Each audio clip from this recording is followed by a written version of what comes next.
the title, Basic SQL Operations. So we need another module to study the SQL basic part, because modules 3, we couldn't cover all the SQL basics, just the one half. We need another module to complete the SQL basics. Then module 5, we will study the complex part. All right. Before we start, I would like to talk about some remaining problems from module 3. So 8.0, from clause with inner join operation. So this one related to the table join, from module 3, part D. All right, so let me change my pen color first.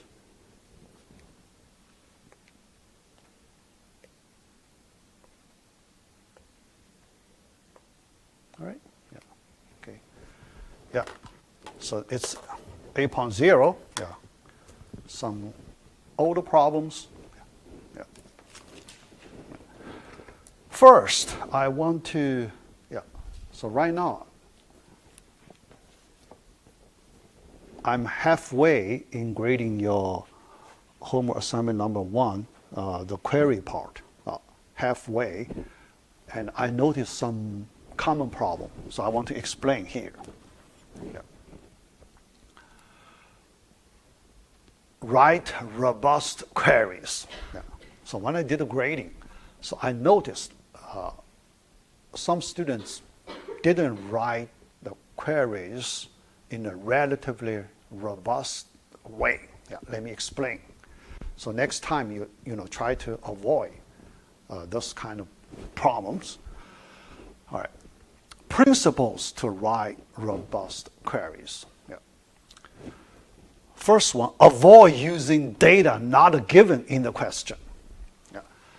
Sometimes when I give you a query question, I may give you some pieces of data, so you can use, definitely you can use those pieces given in the question. But sometimes some data, if not given in the question, try to avoid using the data not given in the question. Here, let me give you one example. Look at this example. Now, this is our homework assignment number 2. Question number 16. So you're expected to join 2 tables. One table, product table, because you need the product information. Another table, category. But there is a possibility. So in previous a few semesters, some students also, they have the similar problems. So here I want to, this is a common problem. Because here, category, beverages, this data is given in the question. So you can use it. This data, so it's, no problem at all. But there is a possibility. Some students use some indirect data not given directly from the question, but indirectly from the database. I use this example to explain. Because if you look at the category table in the Northwind database, you can see its ID. ID is 1, right? ID is 1, okay? A category ID equals 1, okay? So this data 1, value 1 piece of data, it's not given in the question directly. But you look up the table, the data inside the current table, it is 1. So some students, here I say some of the students. So then, in their query, they use the value 1 to write the query. Okay? Because in the product table, there is a character ID field. They just use one table. So they bypass the category table. They just use the, select star from product where category ID equals 1 in this way. Okay? Yeah, so here, I want to say this is not completely wrong, but I want to say this way you write the query is not robust. Okay? So that's why I emphasize. Yeah. So because we have many different ways to write the same query, some of the queries are better than others. Yeah. This is one issue, robust or not. So what I'm talking about here, why I say if you use this way, your where condition, category ID equals 1, so this way, I say it's not robust. Yeah. Because think about, yeah. Although this ID value, usually it does not change. Yeah, we know ID value after it is given, it does not change. Most of the time. Yeah. But in business, you cannot predict everything, right? Yeah. In business, if due to some special business reason, there is some very, very special, you cannot predict reason that people need to change this value. Change this 1 from 307, for example, due to some special reason. Although it looks like ridiculous, but a lot of things you cannot predict. Okay? Yeah. Here, I just use this example. There is a tiny possibility this data could be changed later sometime. Okay? Yeah. But if this data is updated in the future, then suddenly you need to modify your query. If you use this way, suddenly you need to modify your query by the updated value. That's not convenient, right?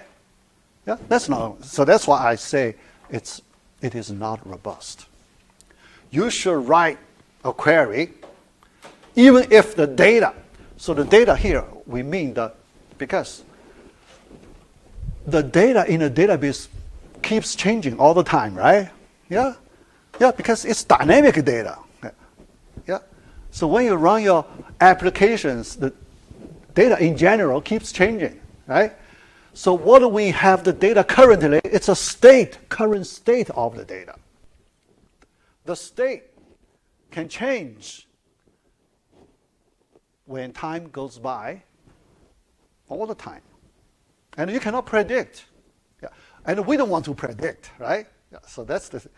And we don't want to spend our time to, try to predict. So which part can change, which part cannot change. We just want to write our queries. Even if your data change in the future, we don't need to change our queries. That's the best way, right? Yeah, that's the best way. So here, you join two tables. You need to use the category table to provide the ID part. Yeah. Because given beverages, you can get an ID value, right? Yeah. Given the name beverages, you can get ID. So then you use the beverage name to provide the ID to connect to the product table there, even if the ID changes in the future, because if the category is the beverages, you do not need to change anything, right? Yeah, you don't need to change anything. Yeah. So this way, what I mean, this robust way. Okay. Yeah. Here, this is just example. So you can easily generalize to other questions. Yeah. Here you can see, yeah, the specific value in our database. If you need to use the specific value that does not show up in our question, you need to try to avoid it. So that's why I say principle. Okay, principle. Yeah, yeah. Try to avoid that way. Yeah. All right. So this is the first case. There is a second case. Yeah. That's in our homework assignment number 1. Yeah. Another related to the time. related to the time, then another different way to show if your query is robust or not. Yeah. Make sure that your queries do not change when time goes by. Yeah? Because we know our time keeps going, right? Yeah. Today, tomorrow, different time. Yeah. Our current time keeps changing. Yeah. So when you write your query, you need to make sure even any time at any time your query always correct. You don't need to change. Okay? Yeah. Here, this question. Question number 18 in our homework assignment number 1. 18. Yeah. Employee whose age is between 30 and 40 years old. Yeah. When you represent this, yeah, some students, yeah, I noticed 2 or 3 students, yeah, they use the current date as the reference date. Yeah. Yeah. Because when you calculate 30 years, 40 years old, you need to use some reference date, right? Yeah? So those students, yeah. I saw one student, at least one student. Yeah, because our deadline is October 8th. Yeah. That student used this, this date. Okay? Yeah? So our current date is as the reference date. That is not robust, right? Yeah? Because after a few days, time changes, and after months, after years, the time change is quite different. Yeah. You don't want to modify your query, every time when you need to consider this question, right? You don't want to do that. Okay? Not efficient. Yeah. Not efficient. Yeah. So here you need to use some. There is a special SQL function you can use to get the current date. Current date function. Yeah. In that way, you can always, when you run the query, you always use the current date. Okay? Yeah. So this question, there are several solutions. Here, I just use one of the. Yeah. In my solution file, I give 4 possible solutions. Yeah. So one simple way. Yeah, here, I just write the where clause. In the where clause, there is a year function. Okay, SQL. You can extract year part of a date number. So the year use the year function.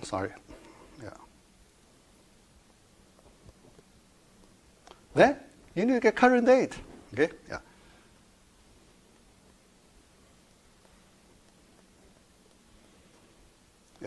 Something like this, okay? Yeah? So you get a current date, you call the year function, yeah. And year function, birthday, yeah, because employee has a birth. This is the field name, okay? Yeah? So take the difference, yeah? Yeah. So this is the year number, okay? Age number. Yeah. Age number should be between. Yeah. There is a between operator. Yeah.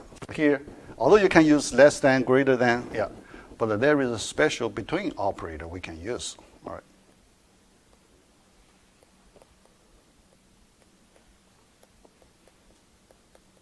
Between 30. Oh, sorry. Yeah. Touch something. Yeah. Very sensitive. I need to use a cloth to protect my screen. Yeah. Between 30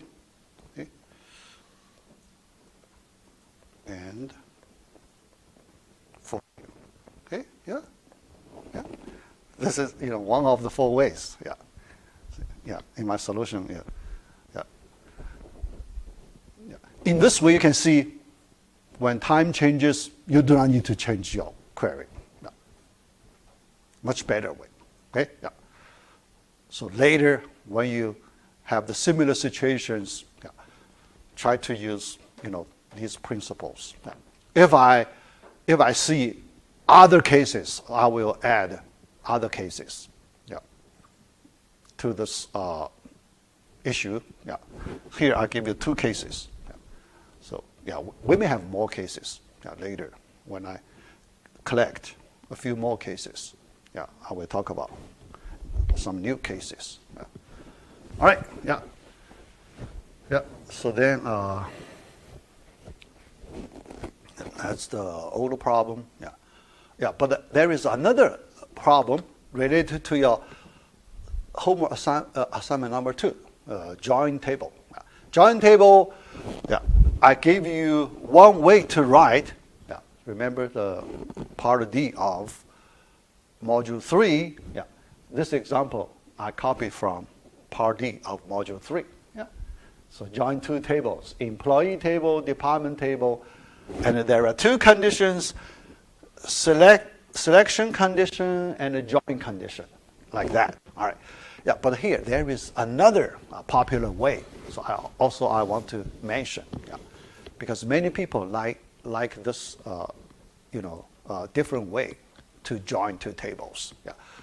The reason I mentioned last time for readability, yeah, because some people like a special logic, yeah, because readability, different people, they have different understanding regarding the readability issue. Yeah.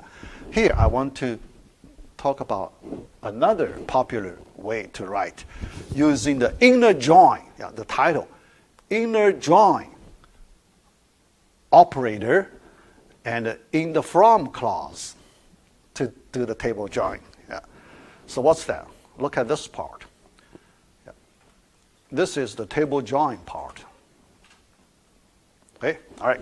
In the from clause. In this from clause, so here,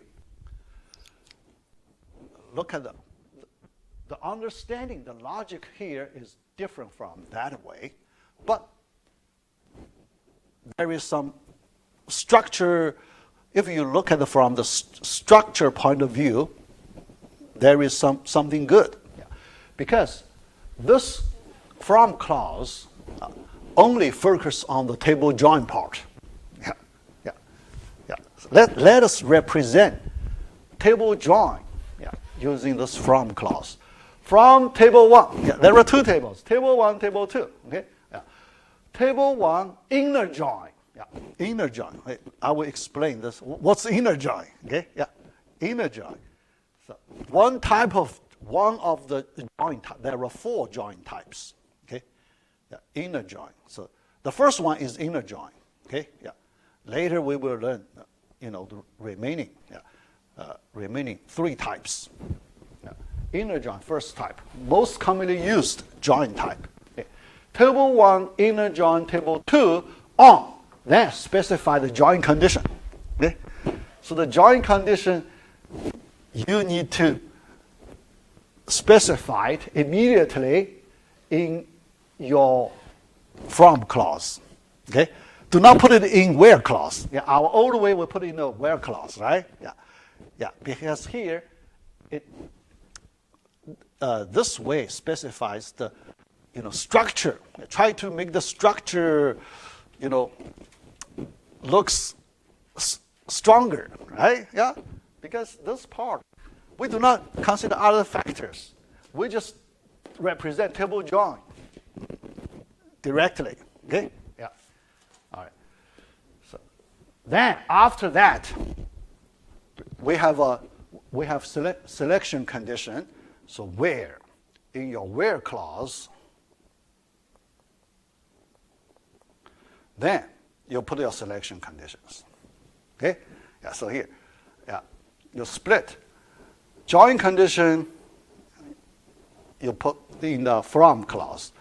The selection condition, you put it in the where clause. Okay? Yeah? Yeah. Just some people like this way, some people like that way. Okay? Yeah. Because some special way, yeah, some people feel more comfortable. So so you just look at your own preference. Yeah, your own preference. Both very popular. Okay, both ways popular. Yeah, yeah, yeah. Because we know readability for different people. The readability. There is no unique standard, right? Yeah, no unique standard regarding readability. Yeah, some people prefer this way. Some people prefer other different ways. Yeah, yeah. All right. Yeah. Now let's convert. Yeah, based on this structure, let us convert our old example. Yeah, yeah. We just split. Okay. Yeah. So the join condition we move into the from clause. From employee inner join department on join condition. Okay. Where selection condition. Yeah, that's simple. All right. Yeah. Then let me say something about this inner join. Okay. Yeah. There are 4 join types, yeah. But the inner join is the default join type. In the 4 join, the inner join is the default join type.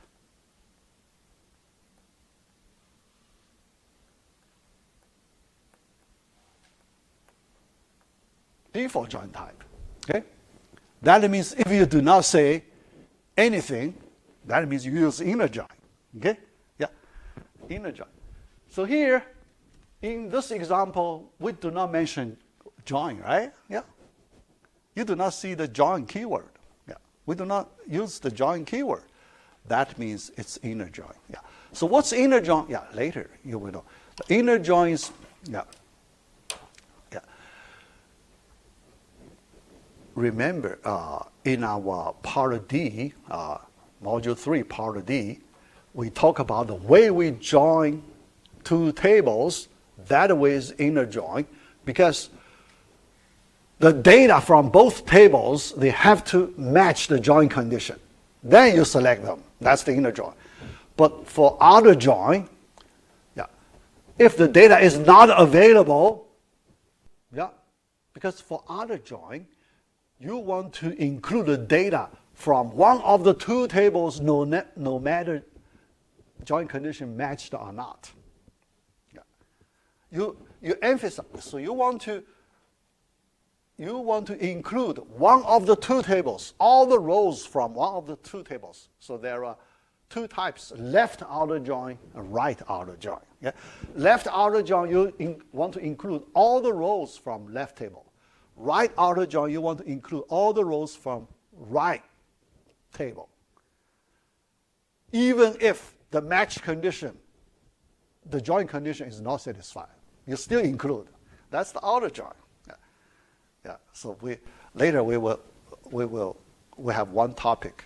We talk about the outer join. Sometimes we need to use outer join. Yeah, it is useful. Yeah. All right. So here, now the default inner join. Yeah, yeah. But here, this inner join. Yeah. Yeah. When you do the testing, yeah, you need to explicitly use the inner join keyword. Yeah. If you omit, so if we do testing, if we omit inner, it won't work. Okay? Yeah. When you use this from clause here, yeah, yeah. So this operator, you need to write them explicitly, yeah, in this from clause, yeah, yeah. All right, yeah. So that's the old topic, yeah. Next, yeah, something new in part A, but although something new, yeah, some problem we mentioned before, yeah. So if something we already discussed, we can go a little faster, yeah. 8.1, resolving ambiguity in select domain. We talked about that before. Aliases, right? Yeah, I talked about aliases before. So this one we can go a little faster. All right. Handling ambiguity. Yeah. So here we just, talk about the similar problem. Yeah. in this example, for every project located in Stafford, list the project number, the controlling department number, and the department manager's last name. Yeah. All right. So here, what tables do we need to use in this question? Project. Okay. All right. Project location. Project location. Okay. Yeah. Project information. So project table you need to use. Department, manager, last name, employee table. So here you need to use 3 tables. Okay? Yeah. 3 tables.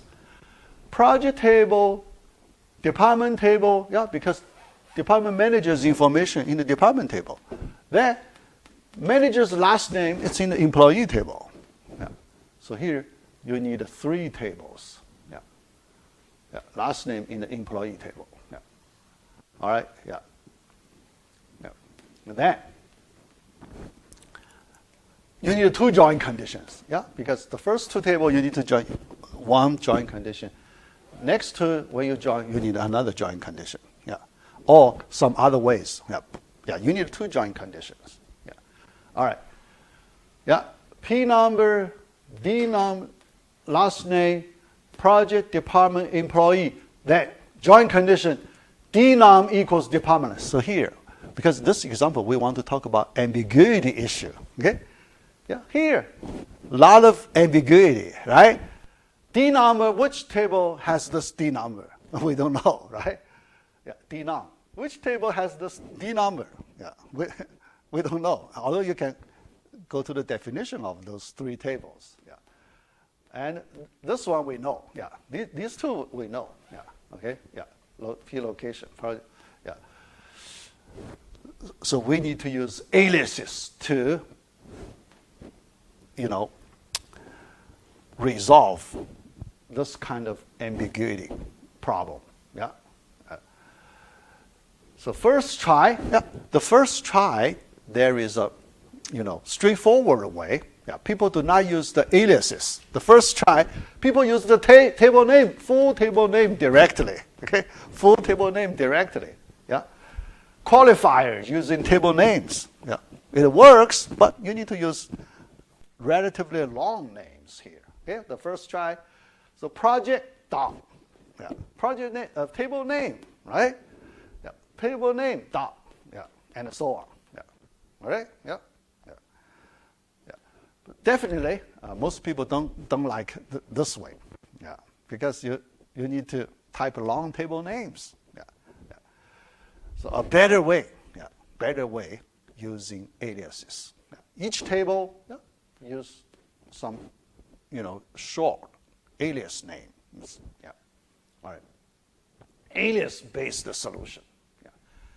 Create aliases for each table name. Avoid repeated typing long table names. Yeah. That's the purpose. Yeah. All right. And how to define aliases? There is as keyword you can use. As keyword. Okay? Yeah. Yeah. Or you can directly follow the relation name. After table name, you do not need to use as keyword. You just type the alias name. Yeah. So there are 2 ways you can use. All right. Yeah. So let's here project as P. Yeah. So you define the alias for the project table. Department as D. Employee as E. Yeah. After that, you can use alias names to refer to those tables. Yeah. P dot D num equals D dot D number, and so on. Yeah. All right. Yeah. But this as keyword can be omitted. Yeah. As. Yeah. So you have, 2 versions. Yeah. Yeah. But some people they like to keep the as keyword. Although, if you omit as keyword, you can save some keystrokes. Yeah. But some people, they emphasize readability. Yeah. Some people, yeah, because as pretty short. Yeah. So put there, to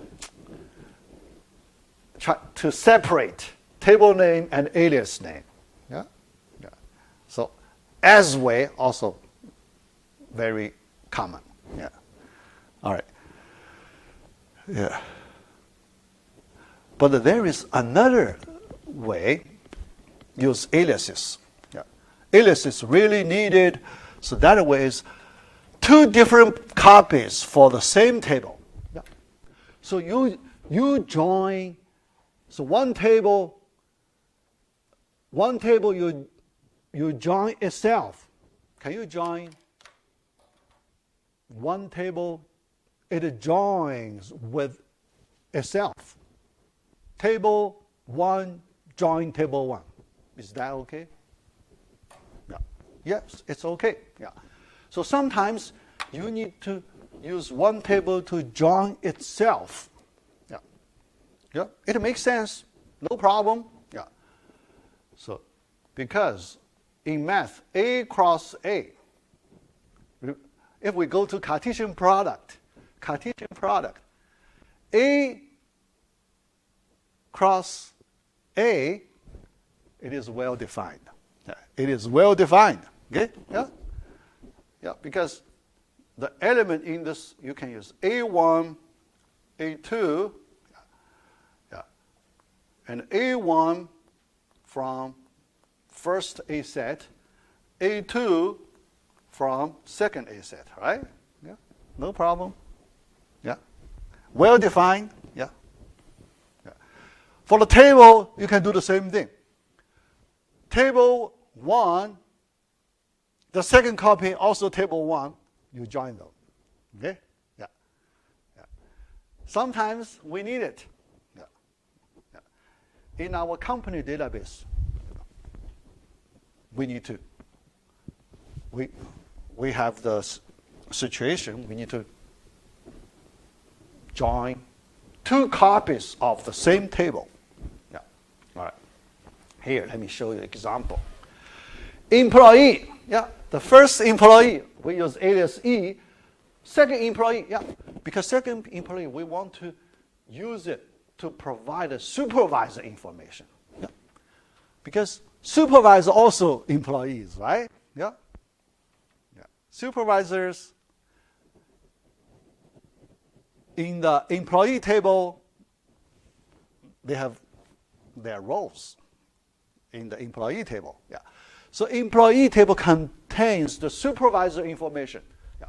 Now we want to use the same employee table twice. The first time as the employee to provide employee information. The second copy provide supervisor information. Then we join. Okay? Yeah. All right. The join, when we join, yeah. So here, yeah. So this query statement, you can see, we want to list all the, yeah. So we want to list the employee E dot first name, last name. Yeah, that's the employee copy. Employees first name, last name. S dot first name, last name. And this employee, we also need to list its corresponding supervisor's first name, last name. Okay? Each employee, yeah. After you list the employee's first name, last name, you also need to list the first name, last name of its supervisor. Okay? So you have two copies, E copy and S copy. Okay? How to join? E dot super underscore SSN equals S dot SSN. Yeah. Employee, it has a super underscore SSN column. Yeah. That value should be equal to supervisor's copy SSN. Primary key, SSN. Yeah. In that way, this is a join condition. In that way, join condition, that you list the, employee information and corresponding supervisor information. Yeah. Yeah. Yeah, makes sense. So this query statement makes sense. Yeah, no problem. Yeah. Sometimes you need to write this kind of queries. think about when you write this kind of queries. You have to use aliases, right? Yeah, think about if you do not use aliases, then you cannot separate two copies. Yeah, because the same table. How can you separate copies, two copies of the same table? Yeah, so you have to use different alias names to separate. Yeah, so another special case. Yeah. Yeah. All right, so that's the first topic about ambiguity. Yeah, so very simple. Yeah. Yeah. All right. Yeah. Next topic. Yeah. All right. Yeah. Yeah. Actually, one thing I want to mention, our table names we do not need to capitalize. Yeah, because they are not the keywords. Yeah, not keywords. Yeah. So actually, yeah. So I don't know for what reason I capitalize. Yeah, not necessary. Yeah. Yeah. Actually, we should. Yeah. We should keep the original names. Yeah. Yeah. All right. 8.2, set operations on queries. We need to set up sometimes, yeah, some queries we need to use set operations, basic set operations. Yeah. All right. Using set operations to represent queries. Yeah. All right. Borrowed from mathematical set theory. In set theory, yeah, so we have a few commonly used set operations. Yeah. Intersection, yeah. Union, right? Yeah. And yeah, these two, most commonly used. But there are some other set operations. Yeah. All right. Set union, the first one. Yeah. Yeah. Yeah. So the operator name, union. Yeah. Operator name, union. Okay. All right. But it's on set. We know. In SQL, we know the meaning of set. Set has its special meaning in SQL. Now, what's that? No duplicate rows. In SQL, when we talk about set, the table, if a table is a set, then we do not allow duplicate rows. Then we can say it's a set. Yeah. Yeah. Set difference. Yeah. There is another set operation. Set difference. Yeah. Do you know the set difference? Yeah. All right. So let's say set A, set B. Set difference in set theory. In set theory, there is this operation. If we write A minus B, yeah, because from A set you need to remove the elements that belong to B set. Yeah. So you do the minus operation, but this minus operation is different from regular subtraction. Yeah, so that in math, some people use backslash represent the minus operation. Yeah. Minus operation means because A minus B in A set, so you keep the elements in A, but you do not keep the elements that belong to B. So this part you remove, okay? Because this part in set A also belong to set B, so you do not include. Yeah. So this part, A minus B. Yeah, A minus B. Okay? Yeah. In set theory. Yeah. Here, in SQL, we do not use this notation. Yeah. The SQL uses this except keyword. Except. A except B keyword. Okay? Yeah. A except B. The second set operation. Third one, set intersection. Intersect. Yeah. The second except in older version of DBMS, it may not include. Yeah. So yeah, in the newer version, yeah, probably there. Yeah, you need to check. Yeah. So usually in the older version, it does not support except operator. Yeah. So if it does not accept, it does not support except operator, then we get around it. Yeah. So we can do the same thing. We can write the part, the same as the A except B, but without using that except keyword. Yeah. So there is a simple way. Yeah. We will see that. Yeah. We will use the in operator. So there is another operator called the in operator. In set A. Yeah. So you specify condition. You want to select elements that are in set A, but not in set B. How about that? Yeah, same thing. Yeah. Elements in set B, set A, but not in set B. Yeah. That's the same as the except. Yeah. Yeah. So this in operator very useful. Yeah, later we will use this in operator a lot. Yeah. Simple, yeah, but very useful. In operator. Yeah. All right. Conditions for set operation. Yeah. When you apply set operation on two sets, on two tables, here we're talking about tables.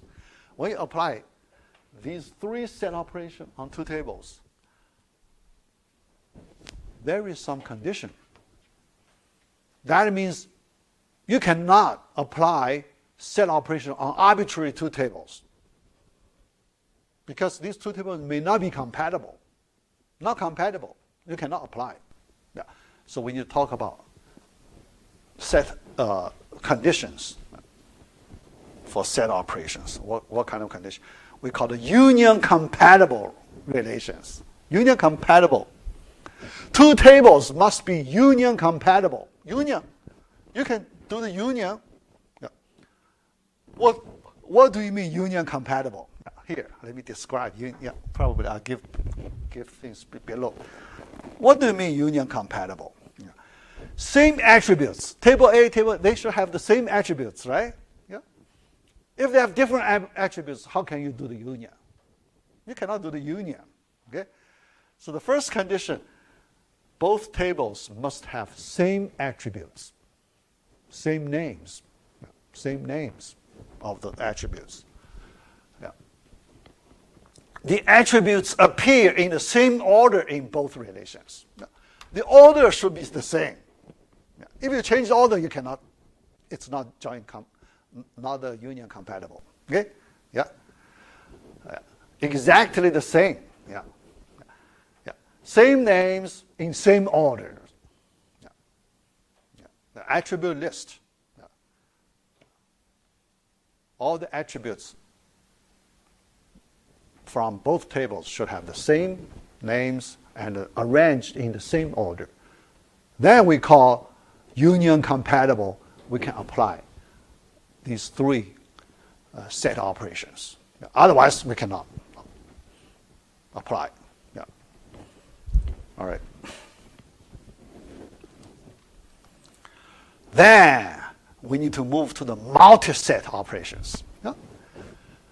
The set operation, yeah, we need to, in our mind, we know, yeah, the tables we are working on, they should have unique. They should have unique. No duplicate rows. No duplicate rows. Okay. Yeah. All right. But if the tables you want to apply the set operations contain duplicate rows, what you should do. Yeah. Contains duplicate row, you should not use the set version. Yeah. So you should use a different version. Yeah. So we call them multi-set operations. Multi-set operation, you just add a keyword all. Okay? Yeah. For the union operator, you add a union all. That's the multi-set operation. That means when you do the union operation, you keep the multiple copies. Yeah, because let's say one row could be repeated multiple times. When one row repeats multiple times, we treat those repeated copies of the same row as different copies. Remember, last time I said R1, R2, R3. Yeah. In our mind, we treat all those duplicate rows as different copies. Then we do union. Okay? So in the first table, different copies. Second table, also different copies. Yeah. So then for this part, I may try to produce some examples, because here when I talk about the rules in an abstract way, you may not understand well. Yeah. So I like to create a few special examples. Then I show you. Yeah. Case 1, case 2, case 3. Yeah. We try to summarize some rules, although it's not very common to use. Yeah, but when we learn, so we want to understand. Yeah. So when we work on the specific data, we want to see the result. Yeah. So we know the rules here. Okay. So we know the rules here, but when we deal with the details, there are several cases. Okay, yeah. So I will try to talk about that. Yeah. All right. Yeah. So, yeah. Otherwise, if we only know the rules, still not enough. Yeah. We need to know some more details here. Yeah. All right. So each tuple, duplicate or not, is considered as a different tuple. Yeah, that's why I say R1, R2, R3, we attach, some different subscripts to those duplicate rows. Although they have exactly the same value, okay, the tuple value. If we compare the tuple value, they have the same tuple value. But when in our mind, remember, in our imaginary thinking, so we attach different copies to those duplicate rows. Yeah. Then we do the join operation. Yeah. All right. But for the result, we need to do some testing. Yeah. So here, I like to make some examples, special examples, to see how to apply these rules. Yeah. All right.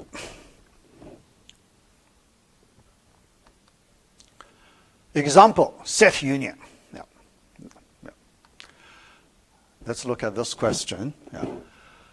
Make a list of all project numbers for a project that involve an employee. Yeah. The first part, employee, whose last name is Smith. Yeah. Yeah. All right. Either as a worker or as a manager. Yeah. Because some different employees may have the same name, right? Yeah. The last name Smith, for example. Yeah. Because two different players could have the same last name, right? Smith, for example. Right? Yeah. Yeah. So here we want to, let's consider all the employees with the same last name, Smith. Yeah. Yeah.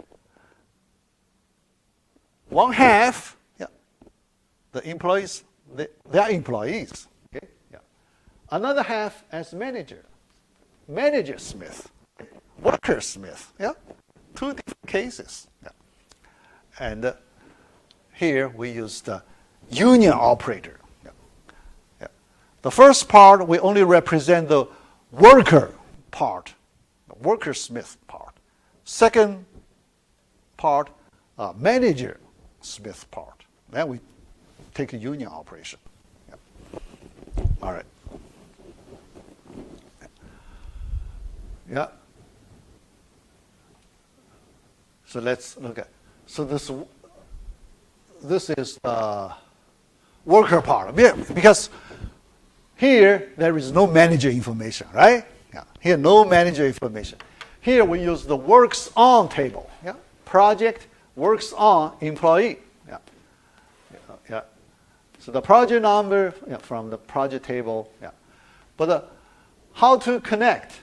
How to connect project and employee? We use works on. Works on, we know it's a mapping table. It's a relationship table.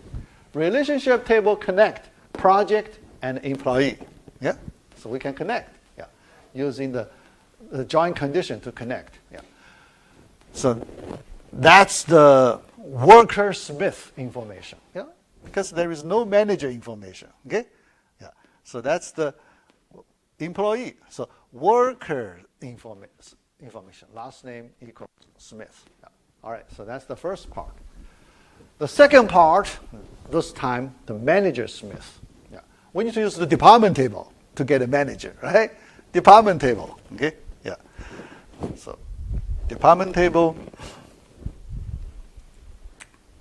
Yeah. The project number. Yeah. Project, department, employee. Yeah. Then join these three tables. Yeah.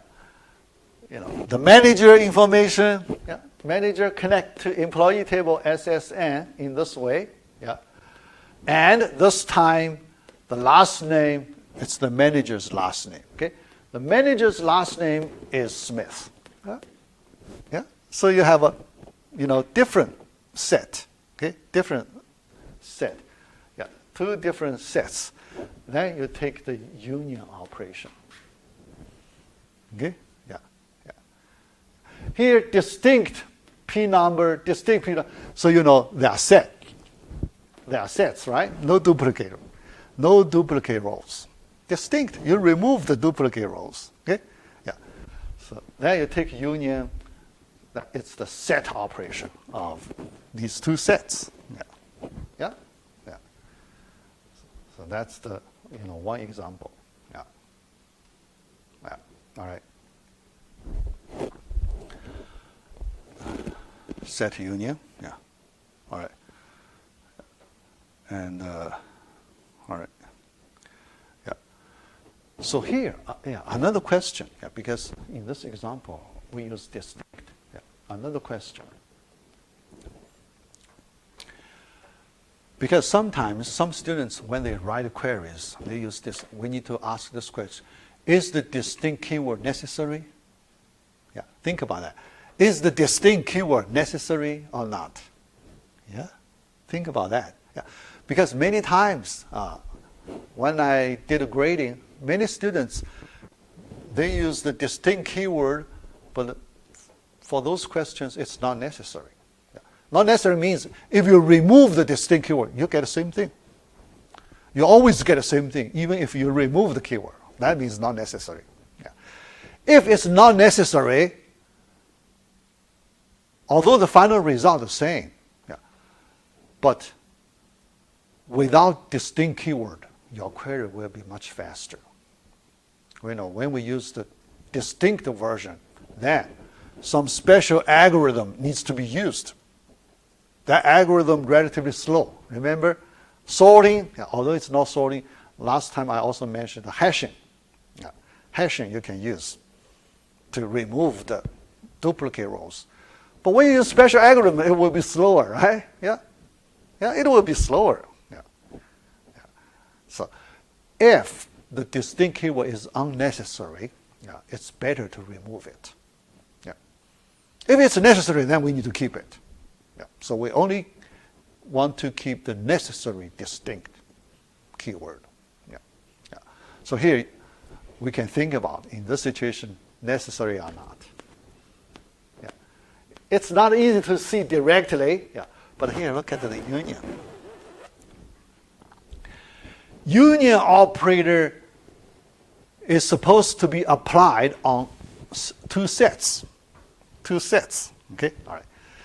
But the question is, if these two tables both contain duplicate rows, if we remove the distinct keyword, they may contain duplicate rows. Then we apply union operator. What would happen? We need to think about this question. When we apply union operator, I will do some experiments. Then I will show you the result. We need to create some special table. Then, we apply with distinct keyword, without distinct keyword. So we compare the result. Same or not, right? So in that way, we can understand the behaviors of the set operations.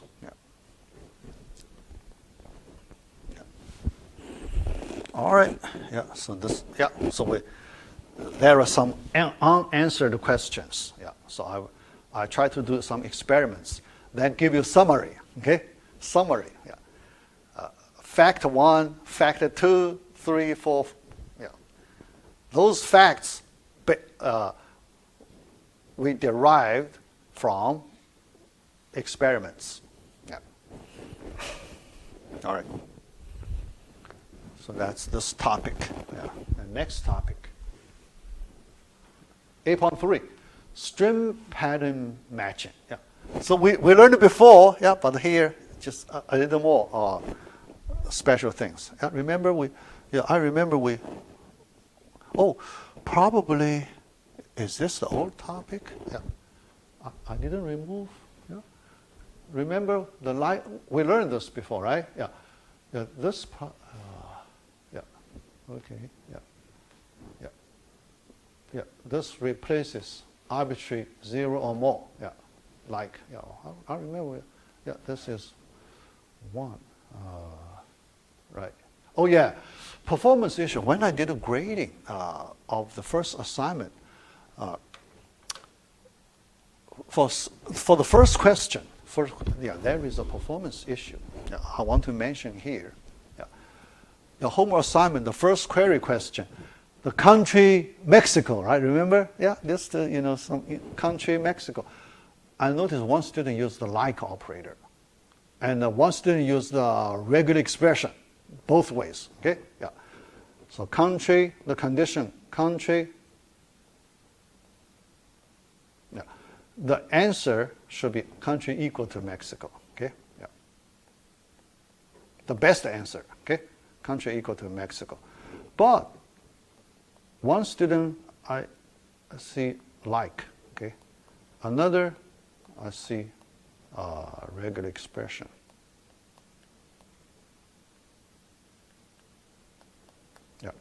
Both ways you get the same results, but the question, these two ways will be slower than the equal sign. Slower. Why? Because when you do the pattern matching, the algorithm will, there's some special algorithm compare, use the pattern matching way, right? But you compare, use the equal sign, the comparison will be very simple. You just compare character by character. Because when you use the other operators, so you need to consider more things. A little more things. So then relatively slower. So if you have the equal operator, then use the simplest one is the fastest one. Because you just focus on equality, right? That's simpler. But pattern matching way, you need to do more things, right? That's why relatively slower. So performance issue. All right.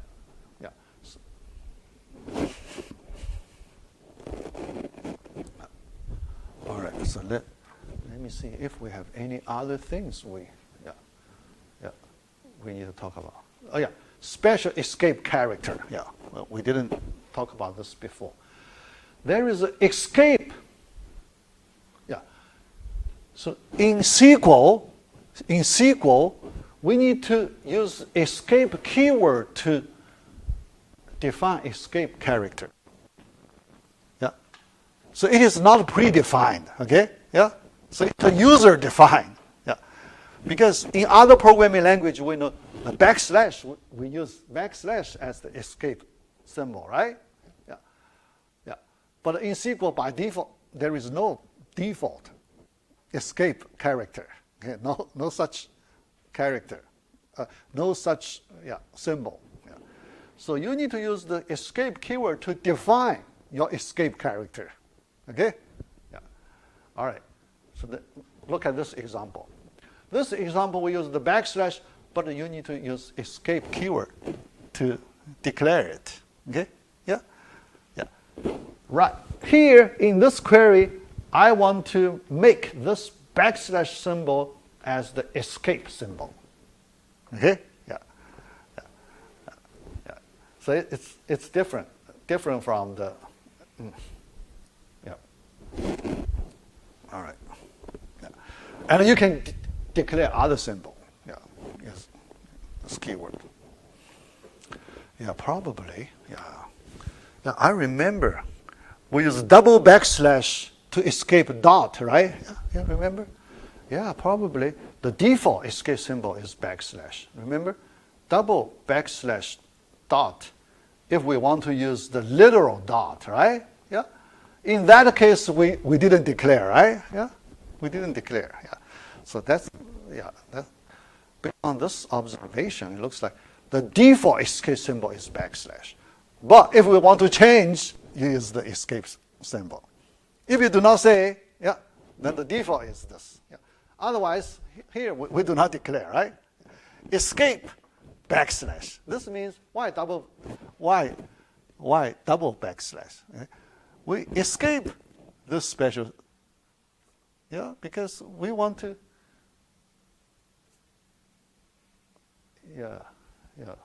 what's the meaning? Yeah, double backslash. Yeah. Yeah.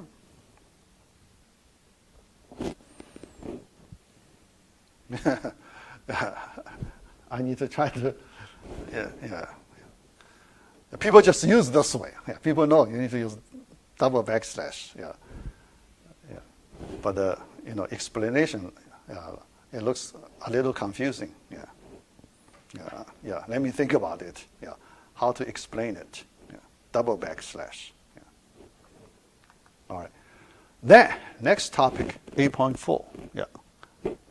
Insert statement. Insert statement, very simple, but there are two cases. Yeah. So today, let me talk about the first case. Yeah. Yeah. The first case, single row insertion.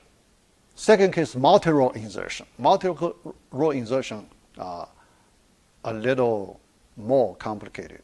Yeah. So I will leave to next class. So today, let's look at a single row insert. Simplest form. Yeah. Single row insertion. Yeah. Straightforward. Yeah. All right. We must specify relation name, list of values for the tuple. Yeah. The values should be listed in the same order in which the corresponding attributes were specified in the create table command. Yeah. All right. So let me use one example to show you the meaning. Yeah. Yeah. Look at this insert statement. So in our company database, insert into employee. Yeah. After employee table name, look, we do not list attributes. Yeah. We skip the attributes. Okay. Yeah. For simplicity. Yeah. Although you can list, you need to put a pair of parentheses inside parentheses list all the attributes. Yeah. But because we use the same order in the create table command, same order, then you can omit. Okay? If you use the same order, then you do not need to specify. Okay? Yeah? Yeah. The original order, yeah? Why you need to, type the long list, right? Yeah, that list is quite long. Yeah. So you can save a lot of things. But in that way, your values, the first value corresponds to the first attribute in the list, in your table definition. Second attribute, one-to-one correspondence, okay? You cannot use, mess up, use a different order. Yeah. You have to use the same order. Then this insertion will be successful. Okay, all right. Yeah. But when we do insertion, remember, sometimes, we have the default clause, right? Remember we learned the default clause. And we have null value. Think about it. We have null value. We have default clause. So some of the fields, if you have default values, we do not need to provide. If you just take the default values, you do not need to provide here. Okay? Yeah. If some of the values you allow null values, you do not need to provide. Okay? They can take null values. Yeah. In that way, you only need to, do insertion on part of the attributes. Yeah. Yeah. The remaining, because you can use default values, you can use null values remaining. Yeah. All right. Second form of insert. Yeah. Yeah. Allow user to specify explicit attributes. Yeah. Allow user to specify explicit because we only want to do insertion on part of the attributes, not all. If all, we can omit, right? Yeah. If part of the attributes, you cannot omit. If you omit, the DBMS does not know what attributes you want to insert your data. Yeah. So this way, you have to specify explicit attribute names. Yeah. All right. The values must include all attributes with not null specification and no default values. Yeah. Not if you those attributes you put a not null constraint, you do not allow null value, and you do not provide default values, then you have to provide the explicit values. Yeah. All right. Yeah. Let's look at one example. Yeah. Attribute with null allowed or default values are the ones that can be left out. Yeah. So if you allow null, you can left out. If default value available, then you do not need to provide the values. You can skip. Yeah. All right. Look at this example. Insert into employee. Yeah.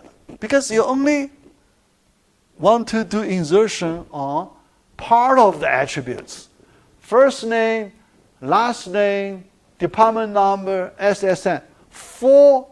Remember, how many attributes do we have in employee table? Yeah. 10, right? Remember? Yeah. So in our one example, there are 10 attributes.